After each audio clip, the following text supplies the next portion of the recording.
This program is brought to you by Teachers College, Columbia University.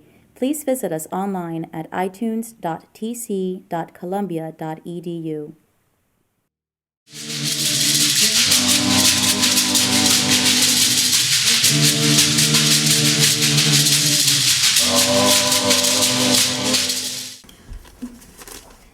Wow. I learned some things today. I thank you for the work that you do. I believe we all thank you for the work that you do. Good morning. Good morning. To the conference director, Dr. Barbara Wallace, to the featured keynote speakers, going back to yesterday, there's Drs. Benacourt, Sachs, and Miller. To this morning's plenary, Dr. Robert Fullilove. And to my fellow featured speaker. As I said, I learned some things today. Thank you. And to, of course, you and my wife. Thanks for escorting me today. Appreciate you. It's really a pleasure to be amongst notable folk. People who are doing a work that are grand in their accomplishment. I'm humbled to be a part of bringing good information and change and prospects to the people. It's good to take time to speak to the hearts and minds of those who are thinking about change. I bring you greetings from this very community where this college stands. Greetings from the streets, the tenements, the projects, El Barrio. I bring you greetings from the community that has birthed the convicts. I bring you greetings from the husbands and the wives that wait and visit, that conjugate and visit, and that leave the prisons clueless as to how broken their unions are. I bring you greetings from the children who imagine their parents through pictures and stories, and through somebody saying, "Oh my goodness, you look just like your father." Isn't it sad to know that the children don't even know who their fathers are? I bring you greetings from a community that looks at our minds for answers. Answers to questions of health, answers to restoring the public trust, answers to the motto of life, liberty, and the pursuit of happiness. Or better yet, answers regarding peace, order, and good government. Things like that that don't seem to exist anymore. And what about essential things? Things like housing, employment, education, and wellness. But I believe that if you give someone the tools and the information, and you give them the opportunity, they will strive for the better life. Doesn't matter whether you're indigent or prominent. I think you want a better life. If you have the opportunity, you strive for that. So we, the minds, spend our days empowering the disenfranchised, redirecting the lost, and dismantling the wilderness. Let's pause here for a minute to talk about what the wilderness is. We've all had wilderness experiences, I'm sure. Amen. For some of us, it's political. The public exposure of personal traits when our secrets come tumbling down out of the closet and we apologize. For some of us, that wilderness is professional. While our public lives stand picturesque, our personal marriages, children, and relationships are ravaged with turmoil and grief. For some of us, the wilderness is personal. While we appear strong and we strategize to develop national and global missions, inside we struggle with stuff. Alcoholism, HIV, heart disease, domestic violence, diabetes, impotence, cancer. Did I leave anything out? Did I leave any of us out? In fact, the same relationships that we, the minds, struggle with, the same issues that we, the minds, struggle with, so do the people who come out of prisons struggle with. And what's worse is they're not equipped to handle any of that. So we, the minds, spend our days empowering the disenfranchised, redirecting the lost, and dismantling their wilderness. The wilderness is desert-like. In this community, faulty intercoms and operative elevators, dwellings reaching 30 stories, you know the projects. There's about 14 apartments on the floor where the apartments usually have maximum 3 bedrooms or so. A lot of people living in those apartments. Over 100 families per building, averaging about 12 buildings in a public development, running 5 blocks by 1 block in dimension. Thousands of people all living on top of each other. Tight.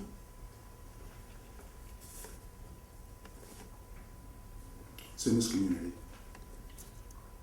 in Community Boards 10 and 11. Community Boards 10 and 11, the parameters are this. On the east side, if you come out of this building and to your left and walk, that's east. As far as you can go, that's the East River and the FDR, that's where it borders. On the south side is 96th Street. On the north side, it's 142nd Street.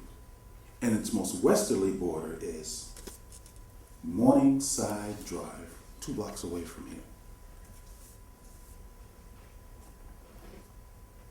That area shares the city's struggles educationally. There's more people there who are educationally deficient, professionally not suited to even get a job, and the poorest areas in our community, right down the hill. And it is in these areas that New York State releases approximately 1,000 inmates a month. In this block, across the park, to the river, uptown into 96th Street. I need you to see where that's at. Now let's bring it down to Bronx and Manhattan. Bronx and Manhattan, if you cross any of the bridges, the crossing bridges at 135th or 155th Street, you're going into another borough, that's the Bronx. Okay, in those 2 boroughs, it's called Metro 1. The state has that as Metro 1 where parole officers and that agency supervises inmates. There are 13,000 people on parole in that area right now. 5,000, and I'm rounding the number off, 5,000 are blacks, male blacks, and 4,000 are Hispanic males. The men are not in their homes. We've already heard that. Everybody seems to know that. But the system continues to reproduce that same problem, and it's growing. The men are the most underutilized commodity in our communities. Wouldn't it be grand if they could all work and come home every night to a wife and family, for someone to ask you, how was your day, honey? How was your day today? For you to give them a success story, the pride of accomplishment. It doesn't matter the level of the job, just the fact that you have one and a story to tell makes the difference in a man's life. Work and being able to provide. Little man moment there, I guess. The second most underutilized community is the church. Now, I've said church, and to some extent, I've seen some people sort of readjust themselves in their seats. And then when you mention church, thank you so much. When you mention church, one often thinks about how long is the service going to be and when are they going to take a collection. But as soon as we find ourselves in a situation, generally speaking, the first thing that you say is, oh my God. First thing that comes out of your mouth. And when someone who we know or think about has passed and has died, we seem to always end up in a church. And even when we think about our own demise, everybody wants to go to heaven.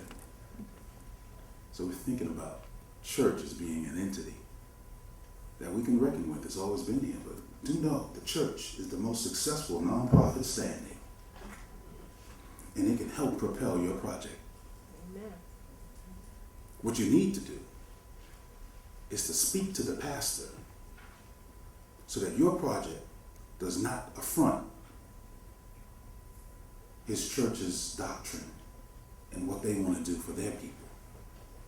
And once with that compromise, look at all the churches, look at all the people.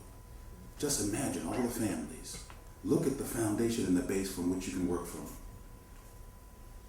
This is the threshold from which 500 men emanates. 500 men has held the church accountable to stand on this doctrine, to outreach and bring other people into its confines, those people who are lost and not members or believers. 500 men partners with every CBO we can find to ask them to bring their clients into our events at no charge to their organizations. And the men go home pleased. What we do is we feed them. We feed them, of course, nourishment, physical nourishment, breakfast and lunch. And then we give them practical methods and giveaways that represents where they are in their experience at that time. We offer workshops at our events, workshops in family, spirituality, banking, child support, spirituality, I did say that, I'm sorry, money management, fatherhood, substance abuse, health issues. We try to speak with them where they are. And we give them a method of how they can walk out of our doors with another frame of mind, a new reference, a new starting point, a sense of empowerment. We also integrate a job fair. For the last 2 years, we've been having a job fair at our primary location, which is the Pilgrim Cathedral of Harlem. It's right located on 126th Street between 5th and Lenox Avenue. We were able to give out 50 jobs over the last 2 years, where the attendance was 150 each year. 50 of those guys got jobs. It was just a wonderful thing. And they also got employed right here at Columbia doing groundwork and maintenance. So the community has been very helpful in just addressing what we were trying to do in terms of 500. Our events began in 2005, where we plan to expand to every borough in the city by 2010. So this being our 4th year, we're going to have 4 events planned for 4 of the boroughs, all except Staten Island. And we've been located so far in 3 churches, nonprofits, and municipal locations. The blueprint. 5 points. 500 Men's blueprint is based on leadership. Everyone talks about how to replicate what we do, try to do it again, or something similar. 5 points. Planning, perseverance, people, perfecting, and production. Once again, planning, perseverance, people, perfecting, and production. Planning begins with the leader. Starting with the end in mind, you're developing an internal system of stamina. You have to be able to keep up with yourself to do the work that's required. You need to see the intangible, the vision. You are the visionary. You need to be an integral part of what everyone else doesn't see yet. Integrity, honesty, faith, commitment. All those things you need to work on daily so that they're a part of who you are. Otherwise, you can't give that to anyone else. Once you're strong in that, personally strong in that, then you can emit that to your organization locally, regionally, nationally, and globally. Perseverance. Consistency reaps results, guaranteed. You do something every day, it becomes a habit, it works for you as a leader, and it will work for those who follow you. Don't hurry yourself. Success takes time. So start early, stay late, get some rest, because there's more to do tomorrow. Stamina. People. Surround yourself with the most committed. Select from the committed, the most disciplined. Select from the most disciplined, the best equipped. Teach your vision. Teach your vision. Teach your vision. Teach your vision. And those who follow will live your vision with you. Perfecting. Perfecting is a process. It's not perfection. It's the knack of becoming. But in leading and getting those to follow you and developing a core group and an organization in a community entity where we all have a role to be helpful. It's your responsibility to develop clear systems based on your last point of measure. So measure yourself daily, measure your last event, measure your last effort, come up with the systems and the accountability to prove out how effective you've been with your target group. Perfection, perfecting. The last one is production. It's a marketing term. People don't know. If people don't know you, they won't support you. If your product isn't quality, they won't buy it. If your excellence isn't repeated, you will soon see your demise. If you fail to accurately measure what you do, no one will help count on you. You have to be able to judge yourself before others judge you. If you're effective, the world will know it and you'll never have to repeat it.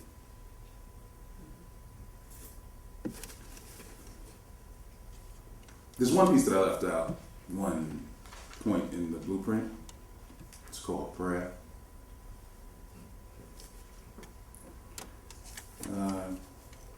Pray the problem. We all know how big it is, how bad it is, how often it comes, how grand it is. It keeps repeating it. So we count it in jails, we count it in the streets, the crime, we're counting, we're counting, we're counting, we're counting. Pray the problem. Because there is a heaven. There is a hell. And there is an urgency. Thank you.